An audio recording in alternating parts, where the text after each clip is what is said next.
Ladies and gentlemen, children of all ages. If you follow basketball, you know Chilltown Hoops. So this is really good right here.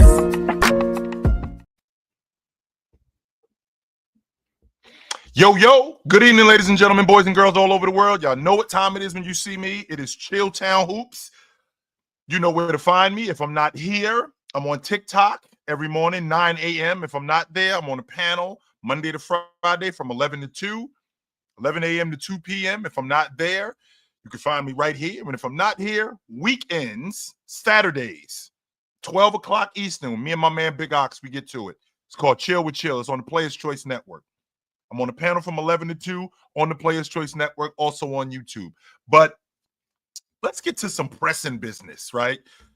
A lot of times, and I found this out throughout the course of history, I found this out, that a lot of times, you know, we get to the trade deadline and it's much to do about nothing. It's a lot of talking, a lot of guys that might get moved, a lot of contracts that may be moved on from. But for the most part, it's just a lot of talk, and a lot of guys just stay where they are. Most of the blockbuster trades that I've seen, most of them have been in the offseason. More times than not, guys don't get traded in the middle of the season. And the reason why they don't get traded in the middle of the season is because teams kind of have what they're looking for already. If you remember those Bulls teams in the 90s, right? If you remember those Bulls teams in the 90s, the three-peat champions from 1990-91 to 92-93, in those 3 years, they didn't have a major trade. No trades. The Knicks, they didn't have any major trades. Cleveland, these teams normally stay together. When you move to the 2000s, that Laker team with Shaq and Kobe, they didn't have any major trades. So normally teams stay together and they stick with the crews that they have, right? This was something completely different.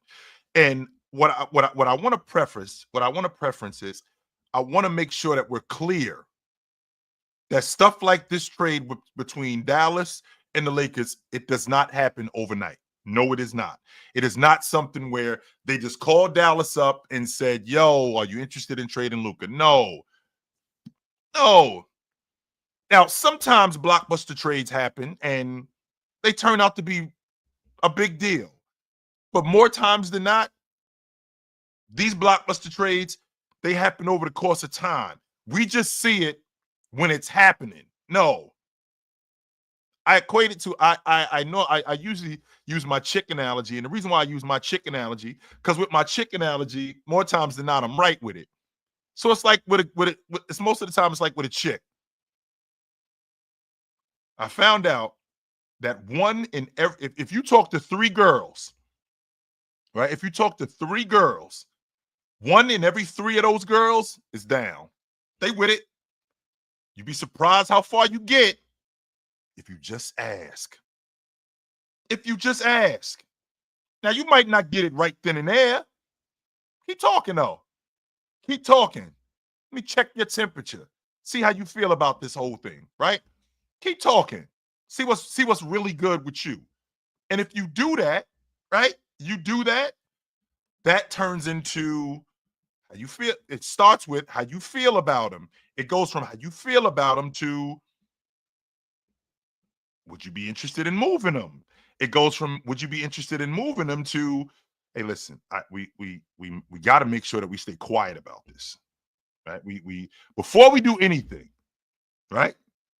Before we do anything, we got to make sure that this stays quiet. You know, we don't want people to get the wrong impression. We want this to stay quiet. We got to keep we got to keep quiet about this. We have to 100%.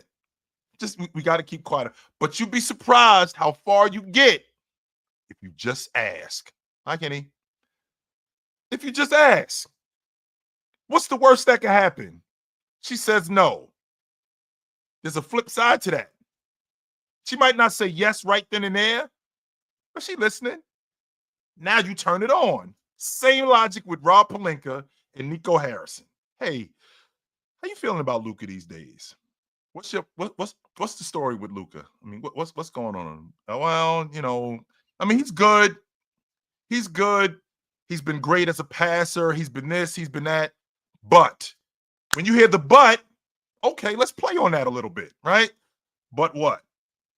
And that's not but, okay, that's my avenue in, and I'm gonna jump on it right now. No, the door is cracked. You don't push the door open at that point. You just kind of tap the door a little bit, talk about it a little bit. But you don't like his conditioning. Is there anything that you can do to change that? I mean, is it, or is it just something that's just been going on for such a long time? Yeah, and it could be. I do understand you. It could be a pain in the ass dealing with somebody like that. Yeah, I do understand that. I mean, how long has this been going on with Luka? I mean, is this something that's been going on for like the last 6 months? Is it something that you think you could fix? You checking his temperature on how he feel about Luka. You know, I got this. I got this similar problem with AD, and this similar problem that I got with Anthony Davis is, you know, I got this guy that I'm not sure that he's my guy. I don't know. I don't know. And once that door gets opened, right? Once that door gets it, not necessarily open. I want to make sure that I want to make sure that I'm clear that once that door gets cracked, you don't kick it open. No. Because the it's like with the chick. And I equate that to when I was in school. I remember my teacher telling me, everybody starts with an A. It's up to you to keep that A. You can talk yourself right into an F. And I learned this from the fellas. I learned this from my uncle when I was a kid. And he told me a long time ago, hey, my man, you could talk a chick draws off. You could talk them right back on, too. You could talk them right back on. As quickly as you could talk them off, you could talk them right back on. Same logic with what's going on with Rob Pelinka and Nico. The door's open. I don't want to say too much, because what I don't want to do is I don't want to push him away, and I don't want to scare him. I need him to trust me, and he need me to trust him. So if something like this was to jump off, it could stay right here. Like if we started talking about Luka, and we started talking about if this is something that could possibly happen, he knows that it's going to stay right here. It's not going to move from right here. And the discipline it takes to keep this in-house, right? The discipline it takes to keep this in-house is unmatched. That's why you got to have the right people around you to make. That's why I never understood that about leaks. I never.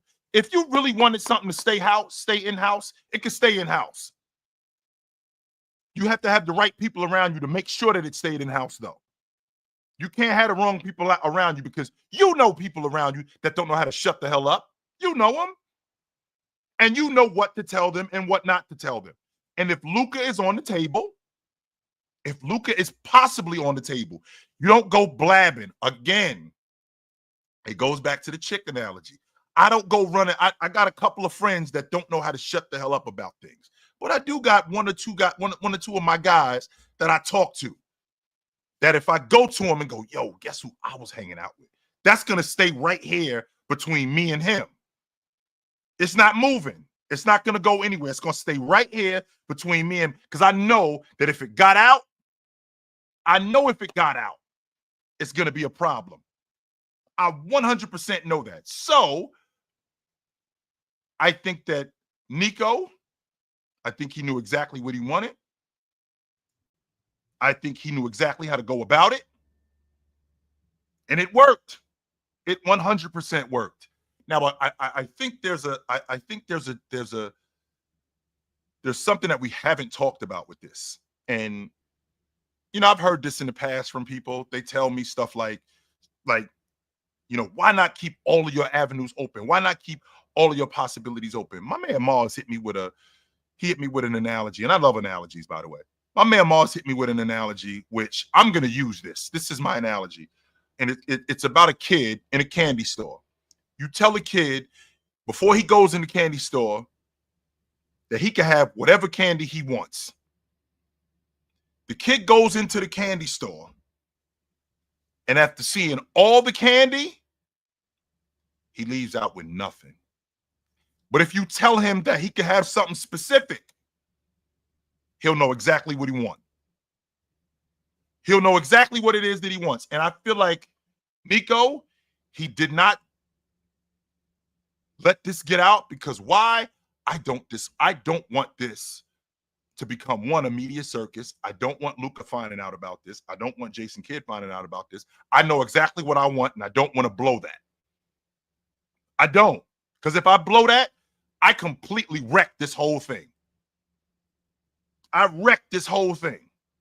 Yes, I do. I absolutely wreck this whole thing. And remember what this is, ladies and gentlemen, because I've heard people say to me, this is the worst trade in NBA history. Really? The worst trade in NBA history?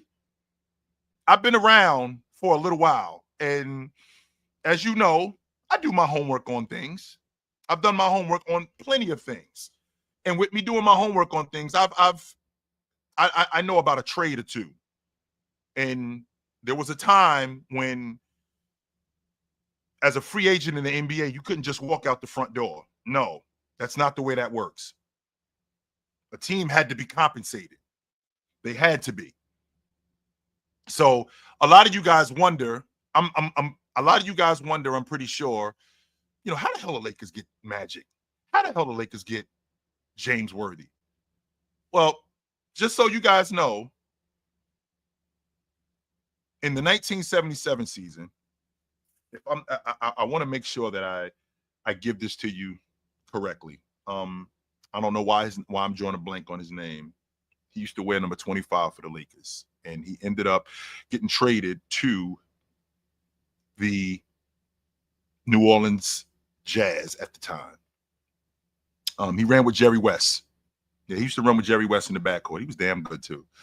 Well, the Lakers didn't want to pay him, and they thought Gail Goodrich is his name. I'm sorry, that's his name, Gail Goodrich. I just drew a blank real quick. The Lakers don't want to pay Gail Goodrich, so they end up trading him. He's a free agent, and back then, like I said, you can't just walk out the door like free agents do today. No, you can't. You can't just walk out the door. So they end up trading Gail Goodrich to New Orleans, to the New Orleans Jazz for 4 ones.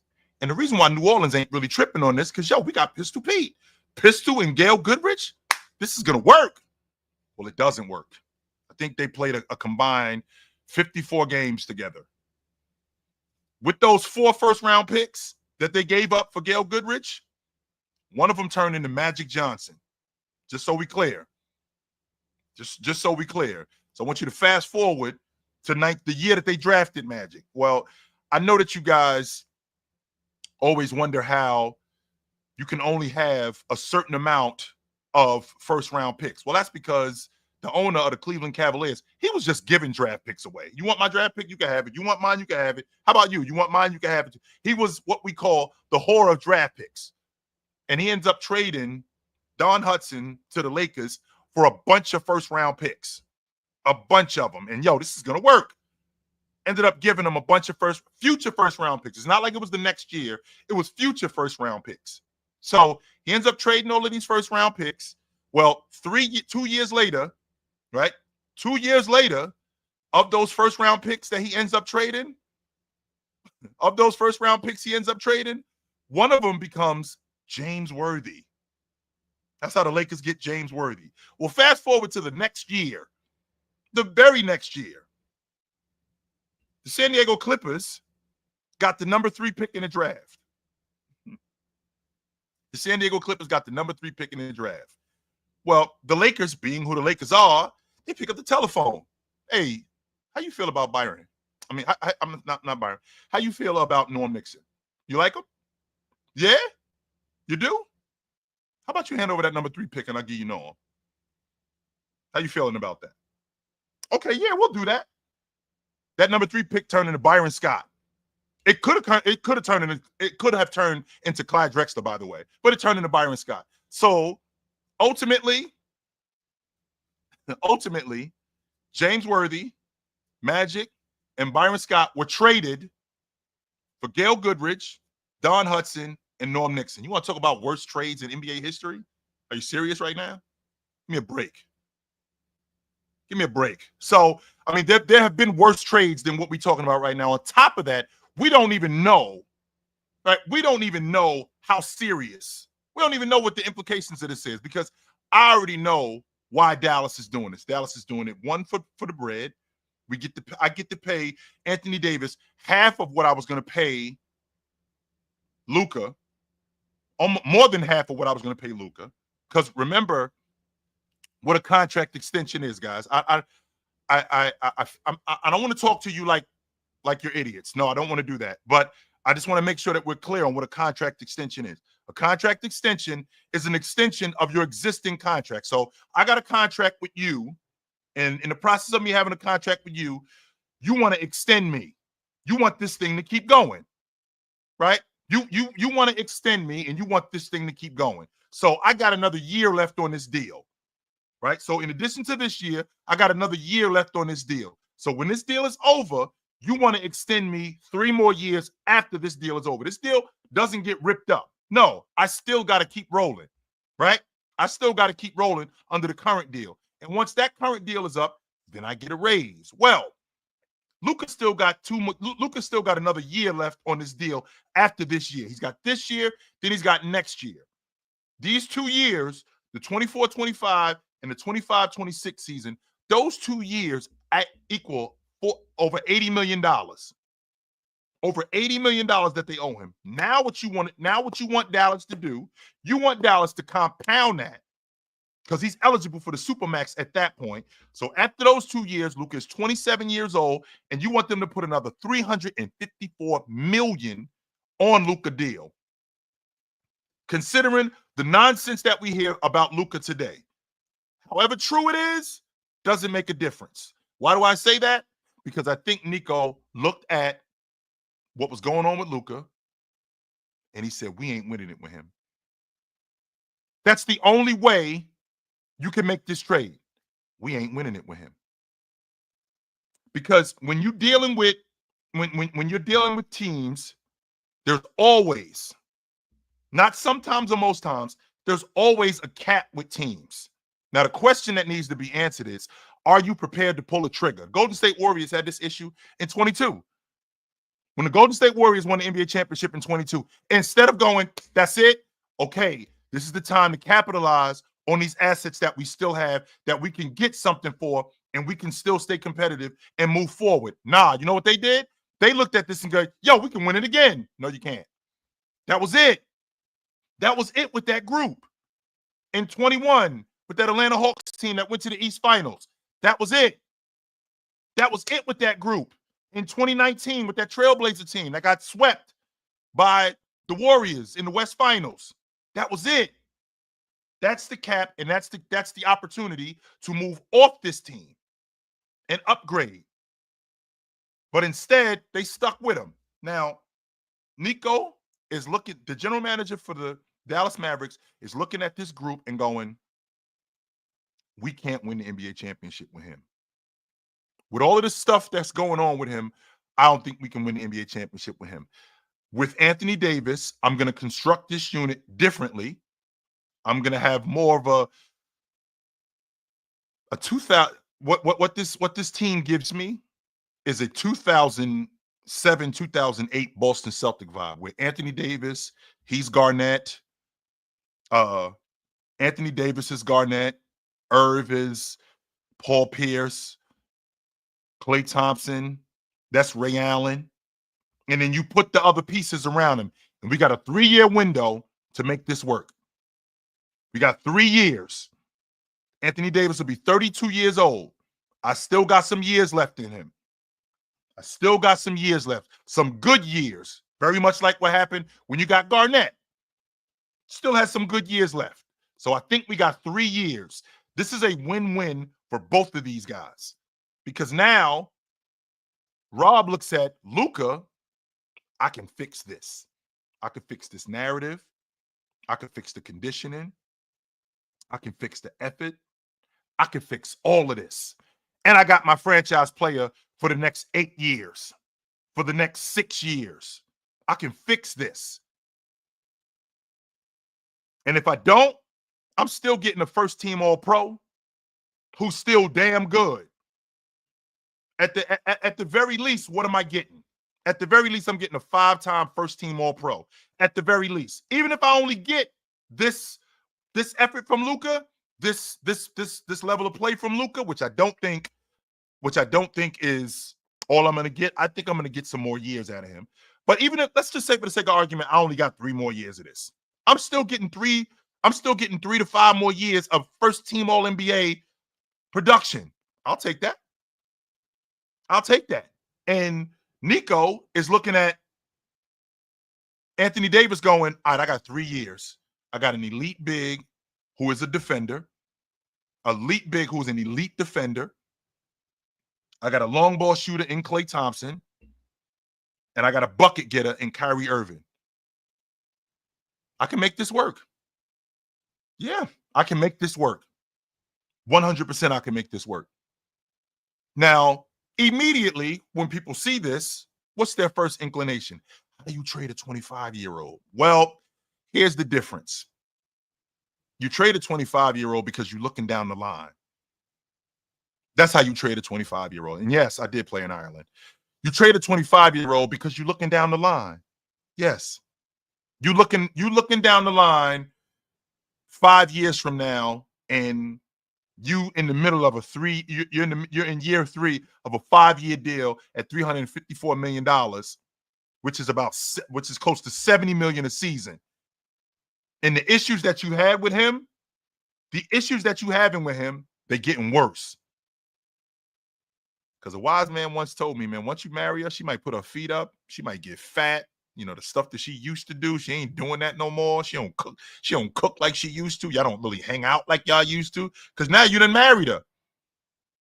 Now you done gave her everything. You know all that fun that y'all used to have? Remember when y'all used to go here and go there?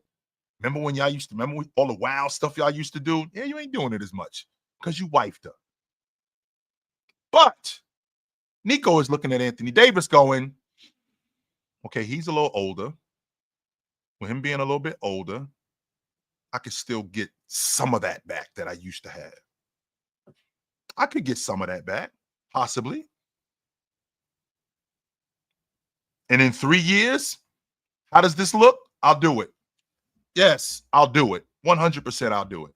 So I think this is a win-win for both of these guys. I think it's a win in the short term for Dallas because I think they got the extra bread to play with and to build around Anthony Davis and Irv. And I think it's a win-win in the long term because with James, I'm looking at this situation with James. This is a 36-month trial period. This is a 36-month trial because I don't think James is on the roster in 2 years. I don't. 2 years from today, in February of 2027, I don't think James is on that roster. And if he still is on that roster, this is during the farewell tour. That's it. That is it after this year. I'm done. I'm finished. I'm wrapping it up. This is my farewell tour. I don't think that he's doing this for 4 or 5 more years. I don't. I doubt very seriously that he is doing this. So with that being said, you got the guy that you want to build around. And in the process of you having the guy that you want to build around, we still have this small window with James where we can possibly win it. We still have that. Where it's possible that we can win it. It's still there. All right, so let's do it. Let's do it. Why not? So in the midst of all of that, right? In the midst of all of that, De'Aaron Fox was traded. In the midst of all of that, De'Aaron Fox was traded. Nobody's talking about that. And the way De'Aaron Fox handled this was like a pro. And the way that Sacramento handled this was even more professional. Why do I say that? I say that off the strength that LeBron James, in the beginning of the 2009-2010 season, wrote the blueprint on what you do when your star player, his contract is coming up and he doesn't resign. I got to move him. I got to move him because I'm not getting left holding the bag. I'm not. I will not get left holding the bag. Not happening. No. Not happening at all. Here's a contract extension. Are you interested? Yeah, I'm not really sure that I want to sign a contract extension. Put the word out. Put the word out that he's on the block, because I'm not getting left holding the bag. No, I'm not doing that. And the reason why I'm not doing that is because I've seen it in Cleveland. Now, don't get me wrong. I feel like there are some players, there are some players that you can let walk. I'm not really a big fan of it. I'm not a big fan of letting guys just walk out the front door. I still to this day think Danny Ainge could have got something for Kyrie Irving instead of just letting him walk out the front door. Nah, you don't just let Kyrie Irving walk out the front door. I don't care if I get 2 twos. I don't care if I get a late one. You do not let Kyrie Irving just walk out the front door. No. And I appreciate the logic of it being addition by subtraction. I can get with that. Sure.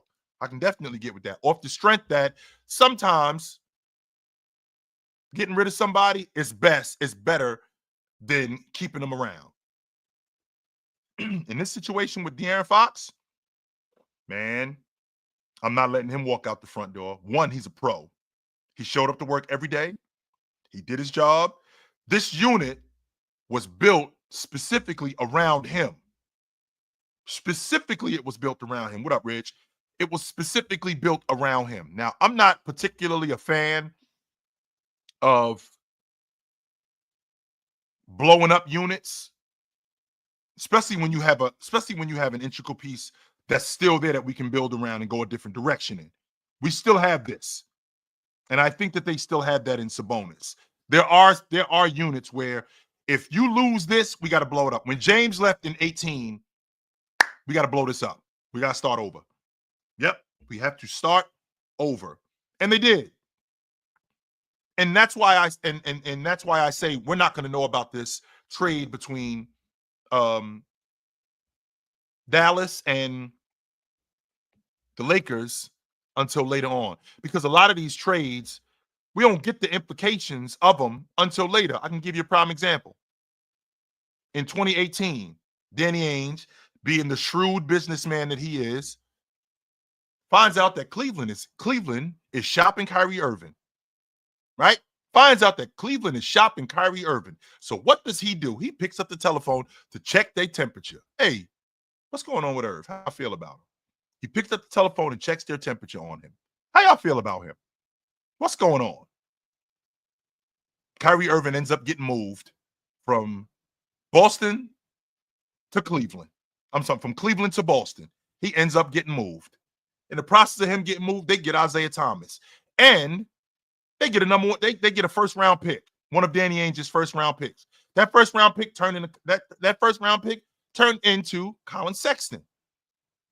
Yeah, turned into Colin Sexton. Well, what's the big deal, OG? That ain't no big deal. Well, actually, it is a big deal because you already had Lauri Markkanen on the roster. So what you do is you take Lauri Markkanen and Colin Sexton and you move both of them to Utah, and what do you get?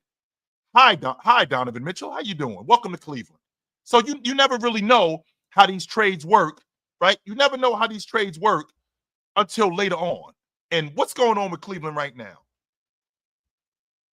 What's going on with Cleveland right now? They're at the top of the league. If I would have told you in 2018 when they drafted Colin Sexton, this is going to work, you'd have told me that I was ridiculous. I was ridiculous. When Sacramento moves off of De'Aaron Fox, could this work for Sacramento? Well, let's see here. You still have Sabonis, who you run the offense through, by the way. Damn good passing big man, could knock down the mid-range, could rebound the basketball. I think there's some things that's on the roster currently constructed that I'm not really feeling. I'm watching Malik Monk a little bit more than I was in the past. I am watching him a little bit more than I was in the past. I'm checking him out. I'm seeing what's good with him, and I don't hate it. I don't. But what I don't want to do? I don't want to waste any of Sabonis' years. No, I don't. I don't want to waste any of his years. And the reason why I don't want to waste any of Sabonis' years is because I'm not getting them back. So This offseason, I got to make a move. Yes, I do. I got to make a move. Now, is Devin Carter my future? I don't know. The fact that San Antonio ends up with De'Aaron Fox and they were able to keep Castle blows my mind. I'm bugging out over that. That is blowing my mind. The fact that you now have Zach LaVine and DeMar DeRozan tells me that you ain't really feeling Keegan Murray like that. You're not. You're not really feeling Keegan Murray like that, because if you were, you wouldn't have got the old guy in DeMar DeRozan. No, you wouldn't have done that. And also, what you wouldn't have done is you wouldn't have brought in Zach LaVine. Because as young as Keegan Murray is, he should be your future. So what does that tell me? Maybe he isn't. So if you're looking to package him, maybe for a lead guard, maybe for a better lead guard than Monk, I'm feeling that. Yeah, I'm feeling that. I think the Kings, as of today, I think they 2.5 games out the 6th spot. Yeah, I think they right next to, I think they 2.5 games out the 6th spot. They're currently in the 8th spot right now. So they're 2.5 games out the 6th spot. De'Aaron Fox is the epitome of a professional. He makes it clear that, okay, I'm possibly getting traded. Let me rephrase that. I'm probably getting traded. In the process of me getting traded, I'm still going to come to work and do my job. I'm still going to come to work and do my job. I'm still going to be professional. I'm still going to do what's necessary. Now, you put him with Wemby. In the process of putting him with Wemby, right? In the process of putting him with Wemby, I think that you now have the future. I think De'Aaron Fox is 26.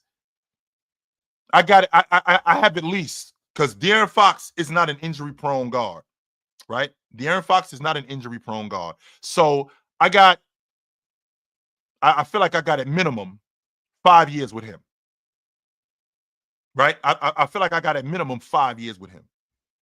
And with at minimum having 5 years with him, I can build around both him and Wemby. I'm going to lose Chris Paul after this year, even though I don't think Castle is ready yet. But the fact that you have Fox, I wasn't feeling it, because I don't want to stunt. I don't want to stunt any of Castle's growth, but I also don't want to throw him out there too early. Very much like what's going on up in Minnesota. I think Dillingham is better than Mike Conley, but he needs Mike Conley. He 100% needs Mike Conley, and he needs to sit behind Mike Conley. Yes, he does. Just like Cat had to sit behind KG. He needed KG to understand the game. 100% he needed that. So I think that with this group, I think you got your lead guard in Foxy. I think you got your big in Wemby. With these two guys, I'm not that big a fan of Devin Vassell, but I do like him. I do like him. I really like Keldon Johnson. Yes, I do. I really like Keldon Johnson. With liking those two guys, I think you have something to build on. What's going on in Sacramento is I think you got a bunch of like sixes. And that's not a bad thing. And you got a bunch of mid chicks, which, hey, let me tell you something. I love a mid chick. I don't like mid chicks. I love mid chicks. Some of the biggest problems that I've ever had have been with 9s and 10s on the surface. A 6, a 7, I can work with that. I could clean that up. I can make that much better than what it looks like on the surface. 100%. And I feel like with this Sacramento team, I think you got a bunch of 6s and 7s. But you can work with it. You can work with it. You do have one 9, though, and that's Sabonis. Yes, you do. You 100% got a 9 in Sabonis. No doubt in my mind, you got one of those. But the rest of them, I think you got a bunch of 6s and 7s. And I can clean you guys up. I can clean them. I can clean them up, and I feel like I can make this thing work. But I think San Antonio, I think that they are set up for the future. 100%, I believe that. I think that they got what they were looking for. I think that not only did they get what they were looking for, I think that they're on the right path. Now, some of y'all, I've heard that, this Middleton trade, why would Milwaukee do that? Why wouldn't they do it? I don't understand why they wouldn't do it. Hell yes, do it. When you're on a bad team, one thing happens when you're on a bad team that I don't think people talk about nearly as much. When you're on a bad team, the things that you're not good at, you're going to have to do. And that's going to make you look worse than what you are. When you're on a good team, we can mask those things. Better coaching, better players. So the stuff that you're not good at, we can hide that. So as bad as Kyle Kuzma has been, I don't think he's that bad. You put him in Milwaukee, so the stuff that he's good at, what we're going to do is we're going to illuminate that. All the stuff that he was doing when he was in Washington, nah, we ain't doing that. So like the running ISOs for him shooting stop and pop threes, nah, that ain't his game. No, not happening. No, we ain't gonna do that. What we are gonna do though is we're gonna turn you back into the defender that you was when you was with the Lakers. What we are gonna do is we're gonna get you out in transition because we got the best transition player in the game on our crew. So we are going to do that. We're going to have you running the lane 100%. We are going to make you more of a transition player than what you were. We're going to get you easy buckets. We're going to do all of this stuff that you were really good at. I equate it to Coach Harbaugh. And I got a soft spot for Coach Harbaugh when he was with the 49ers. What Coach Harbaugh always did, and this is what makes a coach a good coach. Whatever you know how to do, that's what we're gonna do. Whatever you don't know how to do, nope, we getting rid of that. Nah, that's how we're gonna be good. We're gonna take everything, every strength that you guys have, and we're gonna do that. Everything that you don't know how to do, nah, we ain't doing none of that. So, but I want to hear from you guys. I do. We got a free agent frenzy going on right now, and I'm in the minority. I want to make sure that I'm clear. I'm in the minority. I think Pat Riley is petty enough to let the trade deadline go by and Jimmy Butler doesn't get traded. I'm in the minority when I say that. So what up? What's up?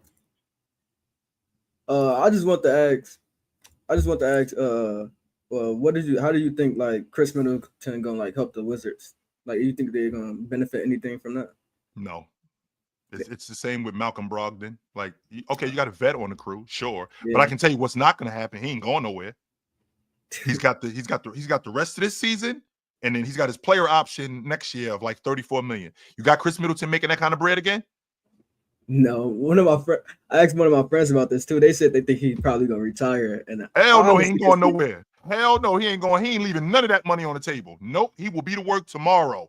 Yes, he will, and he will be to work unless the Washington Wizards give him all of that bread.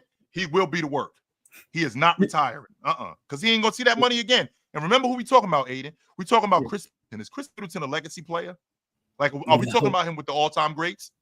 Not at all. We talking about with some great third options, some great second options. We talking about him with them probably, but that's really it. Did he win the NBA championship? Yeah, he won one. He got one of them. Did he make the All-Star team? I actually don't know that off the top of my head. Yes, I'm a casual. Yes, he did make the All-Star team. With that being said, what's left, my man? I made the All-Star team. I won the NBA championship. I played a bunch of years. What's left? I just hope he can help with like Alex Sarr development. Man, give me this bread. That's what's left. Give me this bread so I can get up out of here. He only want the. Let me get this bread so I can get up out of here. That's it. I can definitely get behind that. It was nice talking to you, Chill, man. Absolutely, my man. Let me get this dough so I can get up out of here. No doubt. What up? What's going on? What's cracking? What's up, brother? What's going on? Long time no see. Yes, sir. What's up, brother? Hey, man, this whole trade thing, I agree with you, man, about the whole Jimmy Butler thing. He may not get traded now. He might not. Do you think Pat Riley is petty enough to let the trade deadline go by and not trade him? Because I think he is. I do. I think he is too. I think he is too. I mean, I do. All this stuff going on back and forth between him and Butler, man. You know what I mean? It's like he's barely played this year, and it's like, it's back and forth, and forth. The thing is, though, he want to go to Phoenix, but if he gets traded to Phoenix, more than likely they will have to move KD because they can't move Bradley Beal, right? Right. So it's like I know the sole reason he want to go there is because he want to play with KD. Thing is though, they can't move Beal's contract is so big, they can't move it now, right? Right. Well, they could move it. It's just that he's got a no trade clause in his contract. That's the problem. So he probably chose. He's got to. If he was to get moved to Miami, he's got to okay that. Just like he's got to okay getting moved anywhere. So that's what the holdup has been more than anything. You think KD gets moved? I mean, he ain't playing. He's not playing tonight. Yeah, I wouldn't be surprised. Where does he go? I don't even know where he goes. To be honest with you, the word that I'm hearing is he's headed back to Golden State. But I would not be surprised if he ended up in South Beach. That would not surprise me. If he ended up in South Beach. That's what I'm saying. It's more likely that'll happen if they're going to Golden State. I mean, that's just the way. And the one thing about this whole Luka and Trey and everything, man, it's like I'm still in shock. I'm still in shock to happen, man. Like you moving off a guy that's approaching his prime, right? For a guy that's like got years on it. For as great as 18 years, he's got years to tread on, man. Even at 32. Yeah. Even at 32. So it's like I'm still perplexed. Why would they make this move, man? Why would they make this move? Why? For Dallas in the short term, for the Lakers in the long term. That's why they did it. Yeah. The Lakers. I mean, for me, it's like both teams. For me, it's like if I give a grade and whatever, it's an incomplete. Only because the Lakers don't have the bigs to actually defend the paint now. Well, Dallas, remember what we're doing though, Blue. This isn't right now. I mean, it is right now in a sense because we got him and James is still on the crew, but this is more. This is later. It's kind of like what happened with. It's kind of like what happened with Kobe when Kobe turned into what he turned into. Right. That's what the investment was more than anything. So but I still feel like if you get like one more good year out of LeBron, right, LBJ, you compete for a championship next year if they can actually make some actual good moves to improve the roster. They can get adequate bigs to go along with Luka and LeBron. You know what I mean? Yeah. And for Dallas, it all depends on health, man. If they're healthy, maybe they can get to the conference finals. Maybe they can get to the conference finals. We'll see. Maybe. We'll see. Blue, good to talk to you, brother. You know where to find me at, my man. No doubt. What up? How you doing, Chill? It's What's my up, first brother? time. My first time coming on. Long time Yes, sir. fan though. My question for you is, as the previous guy was just stating, KD might go to the Warriors, but there's also been reports that he's turning them down. Why doesn't anyone want to play with Steph Curry? It's not that nobody wants to play with Steph Curry. It's nobody wants to help the damn Golden State Warriors. Remember when you was sitting on that big ass hill on that house and everything was lovely up there, and I was calling you, hey man, I was wondering if you had an extra thing of butter. Hey, I was wondering if you had some more food. You wouldn't even take my phone calls. You wouldn't even answer the door. Now all of a sudden, the money kind of drying up a little bit. Now you calling me, hey, I was wondering if I could hold some dough. No, you actually, I do have some money. I just ain't got it for you. No.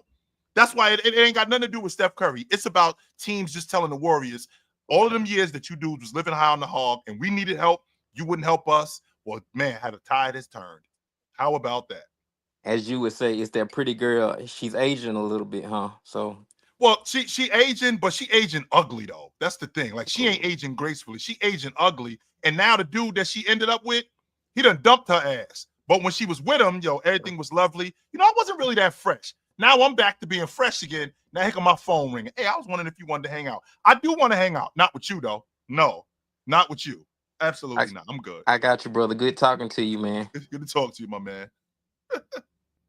What up? Yo, what up, Joe? What's up, brother? What up, man? So first of all, man, you and Ox said I was tripping when I was talking about Mike Tomlin should be fired, and the Mavericks. I wanted to hang up on you. When you said that, I wanted to hang up on you. Right. So you said I'm tripping. So what is the Mavericks doing? Getting rid of an arguable top 3 player in the NBA. So I don't think that Mike Tomlin thing sounds too crazy now. Well, I mean, from a shock value standpoint, sure, but I mean, now I think you and Ox is tripping, trying to say that there's any that both teams win this trade. The Mavs clearly lost this trade. Clearly? No, clearly because they went to the finals last year. And I don't care what Luka done. he's given the franchise hope that they can win something. He's Mm-hmm. been to the conference finals before, and then he went Mm-hmm. to the finals last year. Mm-hmm. Anthony Davis hasn't even played yet for the Mavericks, and they've already lost 2 games, and right Mm-hmm. now they're out of the play-in. Yep. So there's a possibility that the Mavericks might not even make the playoffs this year. Sure. And so I do agree, like if the Mavericks were to win a championship, they clearly won, but they have no chance of winning the championship. What has Anthony Davis showed you that proves that he can win a championship as the number one player with this Mavericks team? When he was with LeBron James, what he showed me. That was a long time ago. So he did show it to me though. Whether it was a long time ago, he still showed it to me. And on top of that, it's not like he's old. He's still in his prime. How old is he? He's 30, 30, 31. 31. 31. And Yep. yeah, that but Luca is 25. Yes, And so sir. now you look at it from the Lakers point of view, man. The Lakers are looking up because I remember I had sent a super chat a while ago. I think it's a possibility that we can have a Los Angeles Western Conference Finals because both LA teams were looking good, and this is when they Mm, had Anthony Davis. yep. But then, I think the Lakers are on a 3-game winning streak without Anthony Mhm. Davis. Yep. So honestly, to me, they're looking good. And the people keep saying that the Lakers don't have a big. Yep. I think Jackson Hayes look good. I think whenever Luca comes back, I think he can be that loud threat that people think that the Lakers need to go. The Lakers need to go get. I Are don't we think they gonna need that. are Or we you gonna gonna say gang rebound? Are we gonna gang rebound? Like how are we gonna protect the rim? Like is it you Jackson can. Hayes? Yeah, with the defense, man, I think people have been overrating like how important defense is lately. Mm, Because Jokic got a championship. He's not a great defender. I think mm-hmm. if you can become a good team defender, Mm-hmm. I think you can win. I don't think you need a team full of two-way players that Mm. have a good defense. So I do think that the Lakers can become a good team defense and Mm. also gain rebound. So if you look at what happened, let's see, last season with the Boston Celtics, they had a top 5 defense when they won the Right, NBA championship. The Denver Nuggets, I think that they're an anomaly, but I think that throughout the playoffs, I think they had a top 3 defense during that time. The right, Golden State Warriors, I think they had the second best defense in the league the year that they won it in 22. In 21 with the Bucks, I think they had the best defense in the league. And in right. 20 with Anthony Davis, I think Anthony Davis finished second in Defensive Player of the Year that year when they won the NBA championship. I think they had the third or fourth best defense in the league. You're not winning the NBA championship if you ain't guarding. You're not. I don't care how much you score. I don't care how many points you run up. Unless you guard and rebound, you're not winning. It's not happening. Right, but the Lakers they can definitely guard a rebound though. They got athletic guys on the team. I think Rui's gonna take a big step now that Anthony Davis is going. He's an athletic guy, and Mm. Rui he looks like pretty big on the court whenever I see him play. I He's remember 6'8". He's yeah 6'8". He ain't no the small Western dude. Conference Finals when they played Mm-hmm. Jokic when he was guarding Jokic. To me, it looked like he was holding his own. Jokic wasn't just backing him down easily. So I think that Rui can take a step defensively. Well, They got Dorian Finney-Smith. Like I said, mm-hmm. Jackson Hayes, he's athletic. Man, I think the Lakers they clearly won this trade. The Mavs are not going to make the playoffs, and I hate conspiracy theories, Yep. but I have to believe that it's something deeper going on. Either the NBA forced them to make this trade, or the Mavericks are tanking to get Cooper Flag. But there's no way they made this trade to win now because they're not winning now. They're going to miss the playoffs. Well, I don't think I got to make sure that we're on the same page and we're understanding each other. Classic. I think this is a 3-year window. That's what I think this is more than anything. I don't think this is something that's this year. I think within the next 3 years, because I think that's Anthony Davis's window. I don't think Anthony Davis past 35. I think it gets tricky. And I don't just think that that's just with big guys. I think that's with most players. When you start approaching your mid-30s, we have to start asking the question, are you breaking down? So Anthony Davis, I think we got a 3-year window to win this thing with him. The team that I'm thinking about the most is I'm thinking about how the Celtics was constructed when they won it in the 07-08 season. That's what I'm thinking about. Yeah, I don't see that because I think Kyrie's already approaching that age window that you just said, like that He's 35 32. season. He's 32. 32. Yes, he's Okay, 32 well, I years guess old. you say a 3-year window. That's what Yeah, I'm looking at. I just I don't ain't see looking past that. this Mm-mm. team winning a championship That's within why 3 I years. said it. That's why I said it's a win-win. I think it's a win for Dallas in the short term, and I think it's a win for the Lakers in the long term because you got your franchise player that you was looking for post James. I think this window with Dallas, 3 years. That's it. So, all right, brother. Good to talk to you. All right, man. Appreciate you. Yep. What up? What's up, Joe? What up? I understand the basketball side of the trade, but who's going to be the golden boy for Dallas now?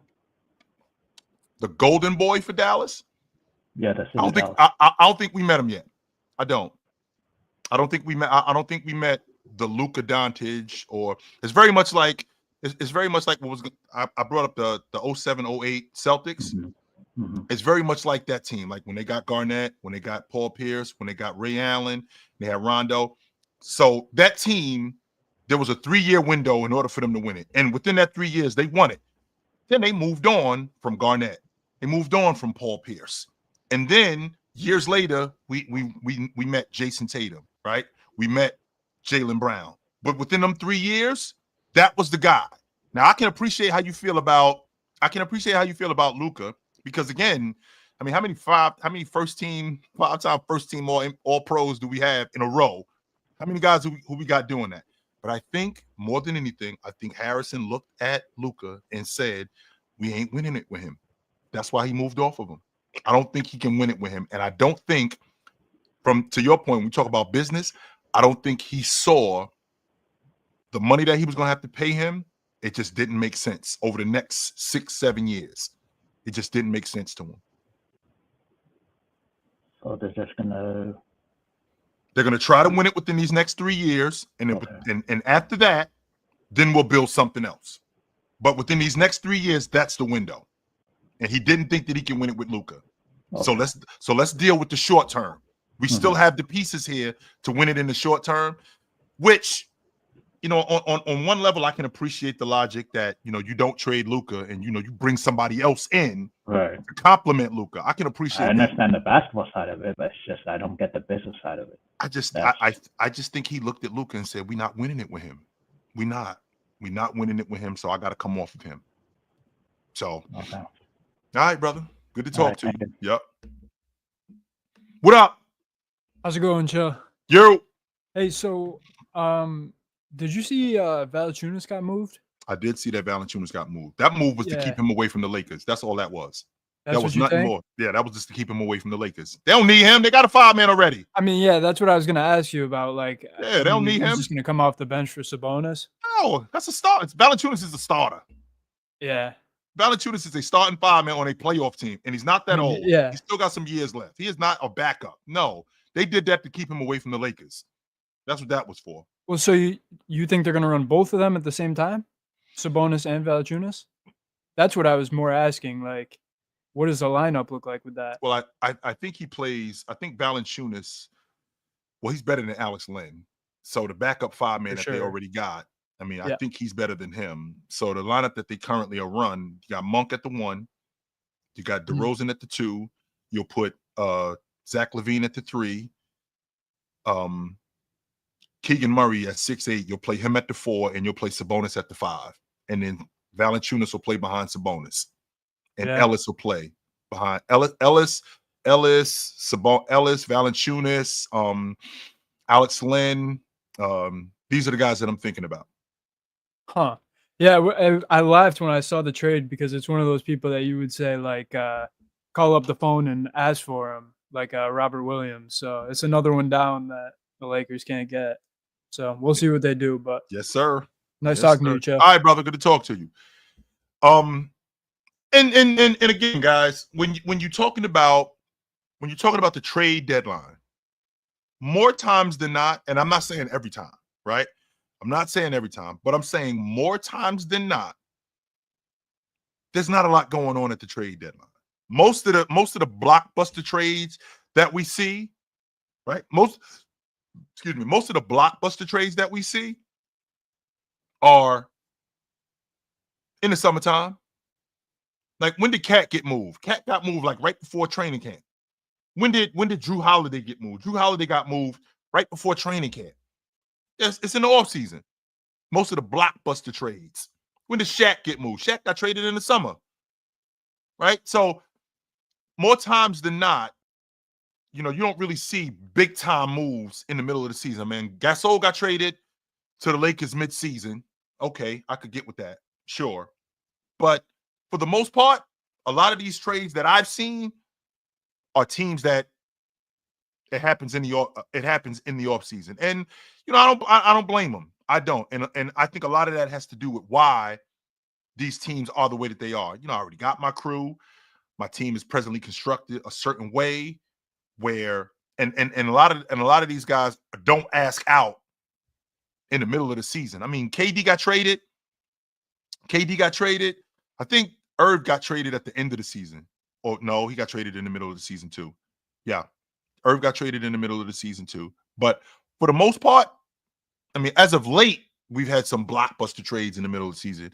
KD got traded mid-season. Irv got traded mid-season. Luka has gotten traded mid-season. But over the course of most of the blockbuster trades that I've seen have been in the offseason. Most of them have.